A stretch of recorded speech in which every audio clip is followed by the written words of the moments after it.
China begins work on a possible Navy base in Pakistan. The US is getting serious about confronting China. And YouTube has been censoring comments that criticize the Chinese Communist Party.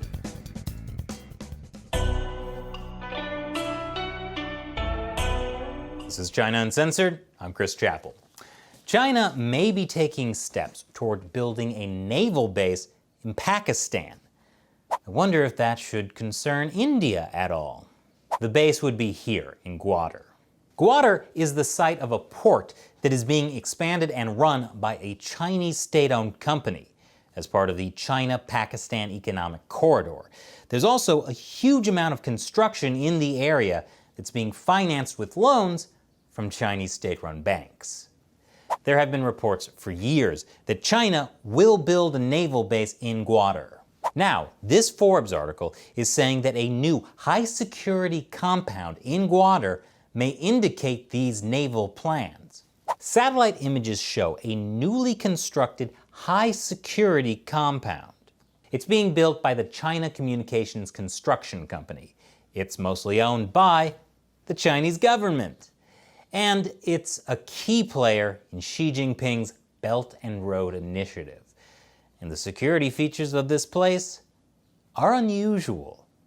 It has anti-vehicle C-berms, security fences, and a high wall.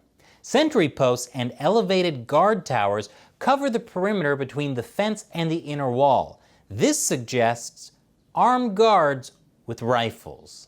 The article doesn't say this is proof of a coming naval base, but it does show that the next phase of port construction is underway. And a potential naval base in Gwadar, along with an existing Chinese base in Djibouti, would give China a lot more control over the Indian Ocean.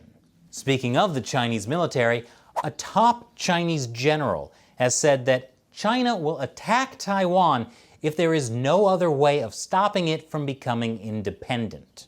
The Communist Party has threatened to invade Taiwan before, but now the talk is more aggressive.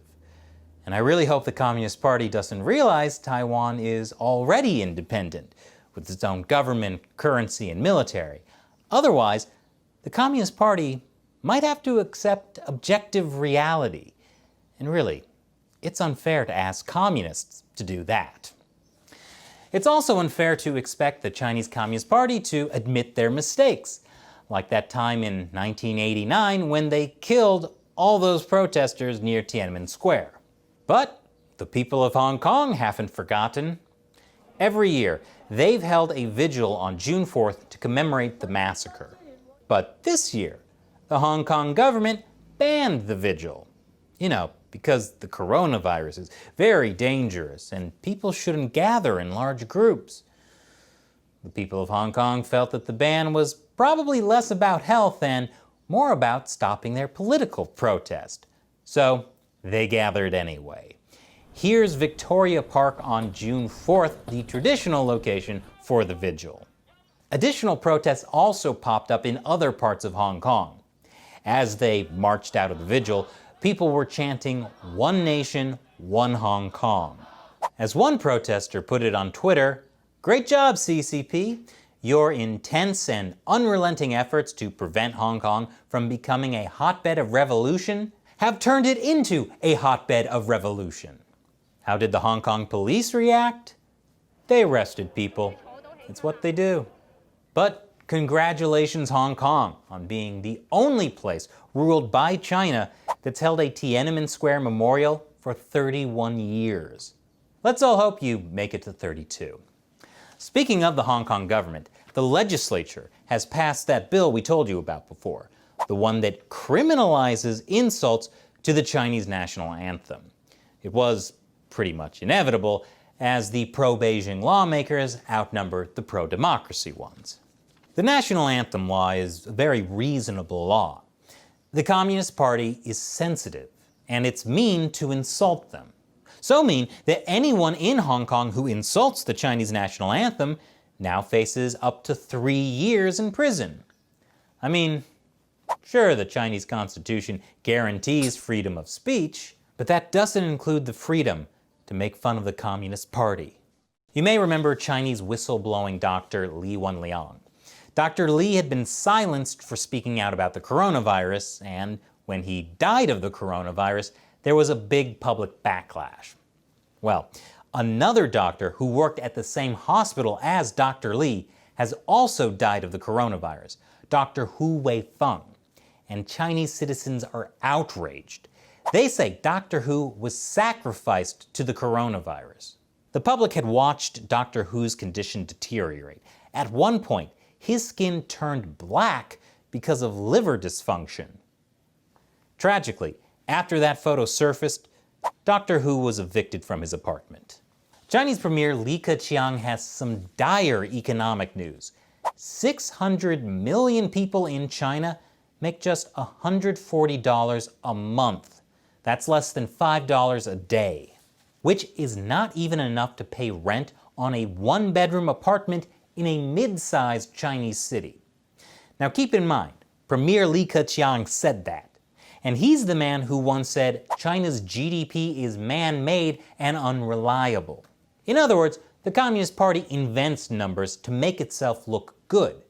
So if he's saying things are this bad, you have to suspect that means it's actually much worse. Speaking of being bad for the regime, the US has threatened to block flights by Chinese airlines. This is in response to the Chinese regime stopping US airlines from flying to China. And to block these flights, I assume Trump is going to build a sky wall. Don't worry, he'll get China to pay for it. And coming up after the break, the US is getting serious about confronting the Chinese Communist Party.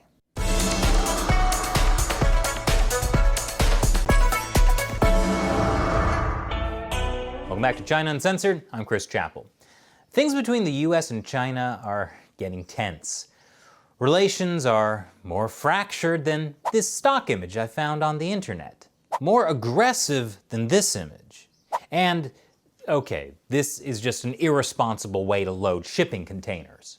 But the point is this. US-China relations are at their worst point in living memory for a number of decades, probably since the 1970s. Wow, since the 70s? I'd say things have gone kapow. And relations just got worse after Trump gave this press conference on May 29th just to talk about one thing.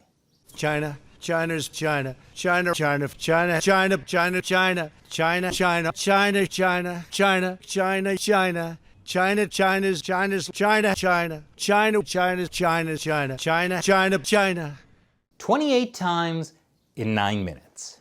Trump is really going after China, and he's doing it bigly. More specifically, in the past month or so, we've seen the Trump administration take a number of increasingly serious steps that are changing the way the US is dealing with China. It's made clear in this 16-page strategic document from May 20th. The White House says that US-China diplomatic relations were established in 1979, premised on the hope that deepening engagement would spur fundamental economic and political opening in the People's Republic of China, and lead to its emergence as a constructive and responsible global stakeholder. But guess what? It didn't turn out that way. This approach underestimated the will of the Chinese Communist Party to not do any of the things it promised. How did this happen for so long? They were able to get away with the theft like no one was able to get away with before because of past politicians and, frankly, past presidents. No past presidents in particular. I mean, he could be talking about anyone. But the point is, the Trump administration is taking a fundamentally new approach to China and is actually following it up with meaningful action. The Trump administration has told the public about it, but the public seems to not be paying much attention. I mean, what else could be dominating the news cycle? Yeah, that's a topic for our other show, America Uncovered. Since this is China Uncensored, let's talk about some of the things the US is doing about China. First, the State Department told Congress last week that Hong Kong is no longer free. This comes after China's National People's Congress announced that they have a new solution to address the Hong Kong protests against the Chinese Communist Party. They will simply take away people's right to protest against the Chinese Communist Party. China's new national security law is a little more complex than that, but the point is, it seriously undermines Hong Kong's freedoms. And it absolutely breaks the promise Beijing had made when Hong Kong was handed to China, which is they wouldn't interfere with Hong Kong until the year 2047. If you're interested in learning more about that whole situation, check out our episode from last week. In response to Beijing taking away Hong Kong's freedoms, the Trump administration has told Beijing, fine, if you're going to rule Hong Kong like mainland China, then we're going to treat Hong Kong like mainland China. Trump is using the Hong Kong Human Rights and Democracy Act, which was passed almost unanimously by Congress last year. That bill amended the Hong Kong Policy Act to give the president the ability to use executive orders to change any of the special privileges Hong Kong enjoyed under U.S. law because it was autonomous. For example, the president can put the same U.S. trade tariffs on Hong Kong that it has on mainland China. Separately, it also now allows the president to sanction specific Chinese and Hong Kong officials who are responsible for taking away Hong Kong's freedom. And Trump says he's going to do it. The United States will also take necessary steps to sanction PRC and Hong Kong officials directly or indirectly involved in eroding Hong Kong's autonomy and just, if you take a look, absolutely smothering Hong Kong's freedom. The second thing the Trump administration is doing is pulling the U.S. out of the World Health Organization because China has manipulated it into helping the Chinese regime cover up the coronavirus. Here's how Trump explained it. China has total control over the World Health Organization, despite only paying $40 million per year compared to what the United States has been paying, which is approximately $450 million a year. We have detailed the reforms that it must make and engage with them directly, but they have refused to act. Because they have failed to make the requested and greatly needed reforms, we will be today terminating our relationship with the World Health Organization and redirecting those funds to other worldwide and deserving urgent global public health needs. Now, I just want to make clear that I would never personally say anything bad about the WHO because YouTube doesn't like that. Moving on. The third thing the U.S. government is doing is restricting or canceling visas for Chinese students with ties to China's military universities. Some Western media have framed this as racism meets warmongering, which seems a little extreme. Sure, it would potentially affect around 3,000 students, but that's less than 1% of the roughly 360,000 Chinese students in the U.S. Because, again, it only targets students with direct ties to Chinese military universities.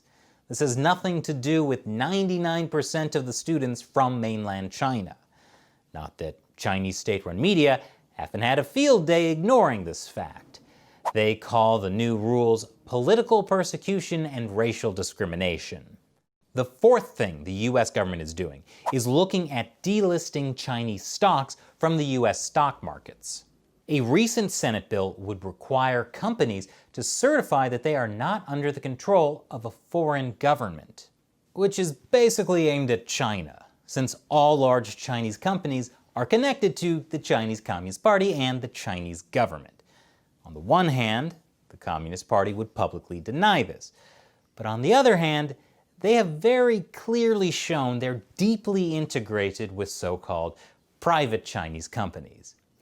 A 2017 report in state-run China Daily said that Communist Party organizations exist in nearly 70% of some 1.86 million privately owned Chinese companies. And in 2018, the Chinese Communist Party issued new guidelines requiring all listed firms, at home and abroad, to include in their internal corporate guidelines an expansive role for the Communist Party. So this new bill, if it becomes law, would make it very difficult for any Chinese company to be listed on U.S. stock markets. And all the things I mentioned that the Trump administration and Congress are doing are part of a broad shift in how the U.S. treats China. No longer a strategic partner, but a strategic competitor. One that doesn't share American values, and one that has a history of breaking promises. Back in 2016, when Trump was running for office, a lot of media said Trump's tough talk on China won't change a thing. And they were right. Tough talk didn't change a thing. But the Trump administration, with growing bipartisan support in Congress, is following up that tough talk with tough action. And I think we'll be seeing more of that in the very near future. The Chinese Communist Party is not happy, as you can see from their state-run media. That's not a bad picture, but they probably should have gone with kapow. But while the US government is getting tougher on confronting the Chinese Communist Party, guess who's backing down? YouTube, where all the China Uncensored videos are hosted. Stay tuned to learn how YouTube is censoring anti-CCP comments.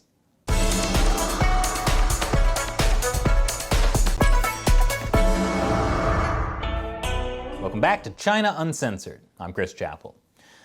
We all know about how the Chinese Communist Party censors the media and the internet inside China to make sure no one says anything that makes the party look bad. I, for one, am grateful, because without Chinese censorship, our entire show, China Uncensored, would have nothing to cover. And I've got good news. This kind of censorship seems to be making its way across the Pacific, directly to Silicon Valley. It turns out YouTube has been deleting comments with phrases that insult China's Communist Party. I mean, how could that happen? What a mystery. It might be unsolvable. Well, apparently, for the past 6 months, YouTube has deleted any comments with the Chinese characters for Wu Mao, which means 50 cents. Wu Mao have become the abbreviation for the 50-cent army. Those are the trolls that post pro-Communist Party comments on the internet in exchange for a small fee, supposedly 50 Chinese cents.